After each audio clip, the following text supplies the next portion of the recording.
Hello అందరికీ, ఇక్కడికి వచ్చిన నా ఫ్రెండ్స్ అండ్ ఫ్యామిలీ అందరికీ చాలా చాలా థ్యాంక్ యూ. అండ్ మీడియా మిత్రులందరికీ కూడా చాలా చాలా థ్యాంక్ యూ. సో ఈ మిస్ జానకి అనే స్టోరీ యాక్చువల్గా చాలా బాగుంది. నేను బిగ్ బాస్ తర్వాత బయటకు వచ్చిన తర్వాత చాలా స్టోరీస్ విన్నాను, బట్ ఈ స్టోరీ చాలా క్యాచీగా అనిపించింది. ఈ లైన్ చాలా డిఫరెంట్గా కూడా ఉంది. సో నాకైతే చాలా నచ్చింది. అండ్ మా డైరెక్టర్ సార్ సతీష్ గారు అండ్ మహేష్ గారు చాలా మంచి స్టోరీ రాశారు, lady oriented story. I don't think I should reveal my character. నా హైట్కి నా పర్సనాలిటీకి కరెక్ట్గా సెట్ అయ్యే క్యారెక్టర్ మాత్రం రాశారు, అందుకే నాకు చాలా నచ్చింది character.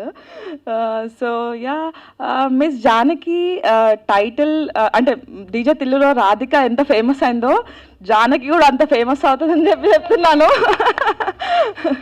So yeah, I just want to tell something that మన తెలుగు ఆడియన్స్ హలో అంజీ బాగున్నారా అన్న, నేను ఇక్కడ రాదు, నాకు తెలుగు రాదు అనే అమ్మాయిలనే ఎంకరేజ్ చేస్తున్నారు.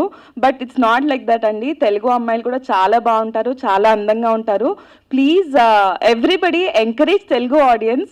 మీడియా అందరికీ కూడా చెప్తున్నా, not only media, like Telugu పీపుల్ని ఎంకరేజ్ చేయండి, తెలుగు టాలెంట్ని ఎంకరేజ్ చేయండి. Thank you so much.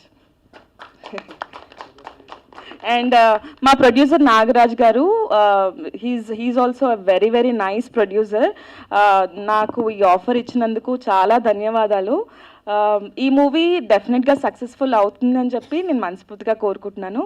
And మీ అందరి సపోర్ట్ డెఫినెట్గా ఉండాలి, audience, media and everybody. Thank you so much.